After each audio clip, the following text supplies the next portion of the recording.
బలపరిచే వాక్యము.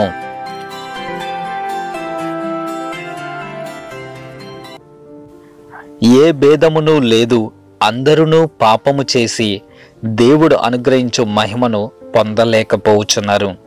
రోమాపత్రిక 3వ అధ్యాయం 23వ వచనం. రోమాపత్రిక 3వ అధ్యాయం 23వ వచనం ఈ విధంగా చెప్తుంది, ఏ భేదమును లేదు, అందరును పాపం చేశారు, అందరును దేవుడు అనుగ్రహించు మహిమను పొందలేకపోవచ్చున్నారు. అందరును అనే మాట భూమి క్రింద ఉన్న ప్రతి ఒక్క వ్యక్తికి కూడా వర్తిస్తుంది. దేవుడు మనిషికి మహిమ ఇవ్వాలని ఆశపడుతున్నాడు, కానీ మనిషి పాపం చేయటం వల్ల దేవుడు ఇవ్వాలనుకుంటున్న మహిమను పొందలేకపోవచ్చున్నాడు. నీతిమంతుడు లేడు, ఒక్కడును కూడా లేడని దేవుని వాక్యం సెలవిస్తుంది. అందరూ త్రోవ తప్పి ఏకముగా పనికి మారిన వారైతిరి, మేలు చేయువాడు ఒక్కడు కూడా లేడని బైబిల్ గ్రంథం సెలవిస్తూ ఉంది. దేవుడు మనిషిని సృష్టించినప్పుడు యథార్థవంతుడిగానే సృష్టించాడు, కానీ మనిషి పాపం చేసి వివిధమైన తంత్రములను కల్పించుకొని దేవుని మహిమకు దూరముగా జీవిస్తూ ఉన్నాడు. తన పరిశుద్ధతతో దేవుని పోలిన వారు భూమిపై ఎవరూ కూడా లేరు. మనము దేవుని పరిశుద్ధతకు వ్యతిరేకముగా ఉన్నాము. మనలో సంపూర్ణత లేదు, లోపముతో కూడిన వాళ్ళము. మనలో చీకటి నిండుకొని ఉంది. మనలో ఉండే స్వార్థపు లక్షణాలు దేవునికి విరోధముగా మాటి మాటికి పాపపు పనులు చేయటానికి మనలను పురుకొల్పుతూ ఉన్నాయి. మన స్వార్థపు శరీరాలు, మనస్సు కోరే పాపపు పనులు మనం చేస్తూ ఉంటాము. పాపం మనలను దేవుని యొద్ద నుంచి దూరం చేస్తుంది. దేవుని ఉద్దేశాలకు మనలను దూరం చేస్తుంది. దేవుని క్రియలు మనలో జరగకుండా చేస్తుంది. పామును ఒడిలో ఉంచుకుంటే ఎంత ప్రమాదమో, పాపమును హృదయములో ఉంచుకుంటే కూడా అంతే ప్రమాదము. దేవుడు పరిశుద్ధుడు, న్యాయవంతుడు కాబట్టి తన స్వభావానికి వ్యతిరేకంగా దేవుడు ఎన్నడూ కూడా ప్రవర్తించడు. మనలో ఉండే పాపానికి ఆయన తప్పకుండా శిక్ష విధించాలి.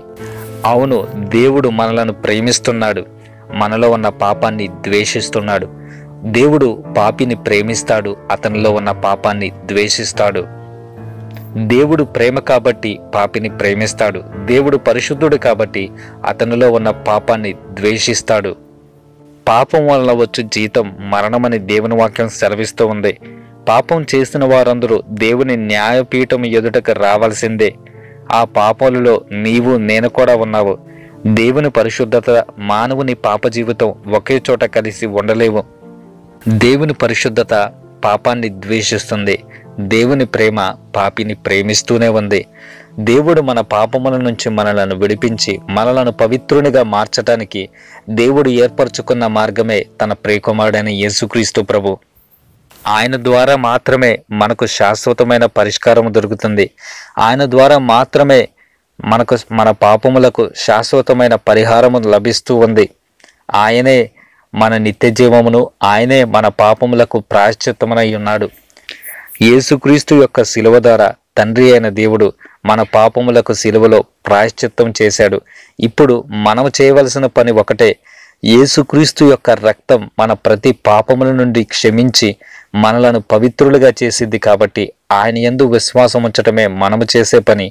పాపం వలన వచ్చు జీతం మరణమైతే దేవుని కృపావరం ఏమనగా యేసుక్రీస్తునందు మనకు నిత్య జీవం. పాపం మరణాన్ని తెస్తే యేసుక్రీస్తు ప్రభు ఈ లోకానికి నిత్య జీవితాన్ని తెచ్చాడు. అవును, క్రీస్తు ద్వారా మాత్రమే మన పాపం నుంచి మనం విడుదల పొందగలం, మనం నిత్య జీవితాన్ని పొందగలం.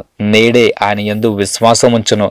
తనను ఎందరూ అంగీకరించరో అనగా తన నామమందు విశ్వాసం ఉంచిన వారందరికీ తన కుమారులగుటకు ఆయన అధికారం ఇచ్చి ఉన్నాడని దేవుని వాక్యం సెలవిస్తున్నది.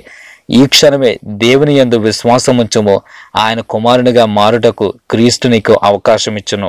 దేవునికి స్తోత్రం.